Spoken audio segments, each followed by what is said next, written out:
কিয়ামত দিবসে সব চাইতে কম আযাব যাকে দেওয়া হবে তার পায়ের নিচে একটা কয়লা রাখা হবে জাহান্নামের। তার মস্তিষ্ক টকবক টকবক করে জ্বলবে, তার মস্তিষ্ক টকবক টকবক করে জ্বলবে। এই ব্যক্তি মনে করবে আমার চাইতে বেশি শাস্তি মনে হয় আল্লাহ তাআলা যত মানুষ সৃষ্টি করেছে আর কাউকে দেয়নি। অথচ আল্লাহ সুবহানাহু ওয়া তাআলা রাসূল সাল্লাল্লাহু আলাইহি সাল্লাম বলেছেন এর চাইতে নিম্নমানের শাস্তি আর কাউকে দেওয়া হবে না, যার পায়ের নিচে শুধু একটা কয়লা রাখা হবে, তার মস্তিষ্ক টকবক টকবক করে জ্বলবে।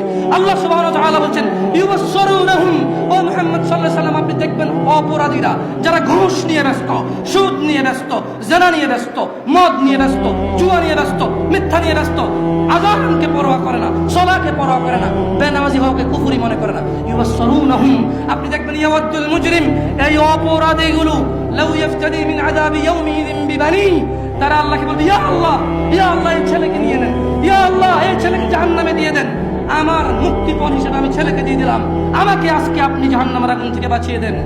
ওয়াসাহিবাতিহি ওয়া আখি, অপরাধী অপরাধ করে মৃত্যুবরণ করিও না মুসলিম।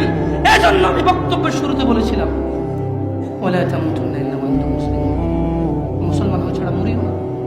খবরদার, মুসলমান হওয়া ছাড়া মরিও না। মুসলমান হওয়া ছাড়া মরলে বড় বিপদ আছে, মুসলমান হওয়া ছাড়া মরলে বড় বিপদ আছে।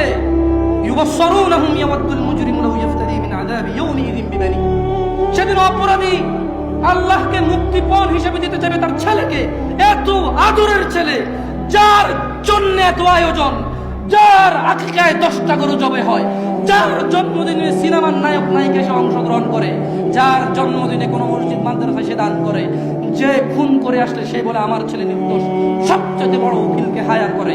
এত আদরের ছেলে, যেই ছেলে 7 খুন করলে মাপ, যেই ছেলের জরিমানা দিতে দিতে বাপ কখনো অসন্তুষ্ট হয় না, এই এত আদরের সন্তানকে পরিস্থিতি কি হতে পারে একটু ভাবো মুসলিম। মা নিজের মেয়েকে এভাবে ব্যবহার ছেড়ে দেবেন না। আপনি বাবা, আপনাকে বলছি ভাইয়া, চাচা, যদি খালি অপরাধী হয় মরো, তবে শোনো সূরা মাআরিজ আল্লাহ বলছেন অপরাধী সেদিন তার মুক্তিপণ হিসেবে দিতে চাইবে তার ছেলেকে, ওয়াসাহিবাতিহি ওয়া আখি, তার স্ত্রী, তার ভাইকে, ও ফাসিলাতিহি আল্লাতী তুই, তার জ্ঞাতি গোষ্ঠী যারা ওকে আশ্রয় দিত, ওয়ামান ফিল আরদি জামিআ সুম্মা ইউনজি, যখন হবে না আল্লাহ বলবে ছেলে লাগবে না, তুই অপরাধী, তোকে লাগবে। স্ত্রী আর ভাই দিয়ে আল্লাহ বলবে হবে না, তুই অপরাধী, তোকে লাগবে। জ্ঞাতি গোষ্ঠী যারা অন্যায় করলে আশ্রয় দিত, আরে যা বেটা করে আমি আছি, ওই বেটা আমি আছি না, তুই যা। এই লোকগুলা এগুলাকে দিয়ে দিবে, আল্লাহদেরকে নিয়ে যাও, এরা আমাকে আশ্রয় দিত অন্যায় করলে। আল্লাহ বলবে যে তোকে লাগবে। বলবে ওমান ফিল আরদি জামিআ, অতঃপর সে বলবে ইয়া আল্লাহ জমিনে, জমিন আর জমিনে যা কিছু আছে, সুম্মা ইউনজি, জমিনটা পুরো এই পৃথিবীতে যা আছে সব নিয়ে নেন, সুম্মা ইউনজি, অতঃপর আমাকে নাজাত দিয়ে দেন। যেই রব আহ্বান করে বলে রাতের 1/3 যখন যে দয়ালু রব আহ্বান করে বলে দিনের অপরাধীরা আসো রবের কাছে ক্ষমা চাও, ক্ষমা করে দেব, সুস্থ হতে চাও চাও, জান্নাত চাও চাও, দিয়ে দেব।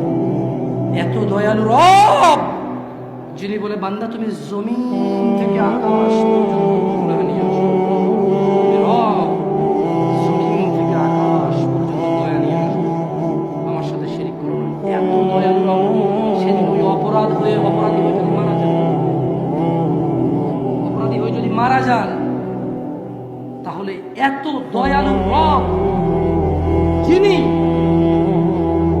মানুষের ভিতরে ধুলা কণা এর চাইতে কিছু একটা ছোট্ট, বোঝা যায় না, বলা যায় না, ভাষা নাই, কিন্তু কিছু একটা ছোট, বাস এর ছোট আর কিছু নাই, না বলা যায় না নাম। সুবহানাল্লাহ, যিনি এত দয়ালু রব, এই এত দয়ালু রব কি বলবে জানেন? কাল্লা, না, অপরাধীকে যখন অপরাধী তার ছেলে সন্তান স্ত্রী,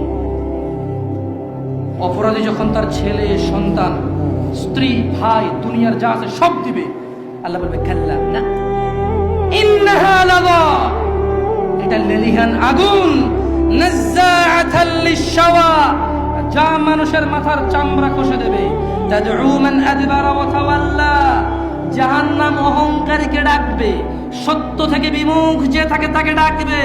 তাদউ মান আদবারা ওয়া তাওয়াল্লা। মা এবং বোন, তোমরা আল্লাহকে ভয় করো। যুবক, জানা থেকে বেঁচে থাকো। যুবক, দিনী বোনের দরকার নাই ফেসবুকে। যুবক, স্কুলের মেয়েদেরকে তোমার দিন শিক্ষা দিতে হবে না। আলেমরা আছে, বক্তব্য দেয়, আলেমরা আছে, বই লেখে, মাদ্রাসা আছে, মসজিদের ইমামরা খুতবা দেয় জুমায়। তুমি শেখানোর দায়িত্ব নেওয়া লাগবে না। যুবক, মা ও বোন, এ কথা ভুল। যাদেরকে বিবাহ করা হারাম তাদের সামনে আসা যায়, এ কথাই শুনি। দাড়ি টুপি, লম্বা জুব্বা, ঝাড়ফুঁক করে মাথা ব্যথা চলে যায়, বাচ্চা হয় না বাচ্চা হয়ে যায়, এইরকম লোককে দেখা দেওয়া যায়, কথা বলা যায়, এ কথা ভুল। সঠিক হচ্ছে যাকে বিবাহ করা যায় না তাকে দেখা দেওয়া যায়, যাকে বিবাহ করা বৈধ তাকে দেখা দেওয়া হারাম। বুঝাইতে পেরেছি? আল্লাহকে ভয় করবেন। যাই হোক, আমি আমার বক্তব্য শেষ করবো। জাযাকুমুল্লাহ খাইর ওয়া আহসানাল জাযা। আল্লাহ তাআলা যারা এখানে নীরব থেকে ওয়াজ শুনেছেন, আল্লাহ তাআলা মানার তৌফিক দান করুন। যারা বিভিন্ন পদে পদোন্নীত এবং বিভিন্ন দায়িত্ব নিয়ে আমাদের সমাজে আমাদের দায়িত্বে আছেন, তাদের সময় কারো মূল্যবান, কারো অধিক মূল্যবান, সবাই যারা যারা সময় ব্যয় করেছে, আল্লাহ তাআলা এই সময়ের বিনিময়ে সবাইকে নাজাত দান করুন। আল্লাহ তাআলা এই সময়ের বিনিময়ে আমাদের হৃদয়কে নরম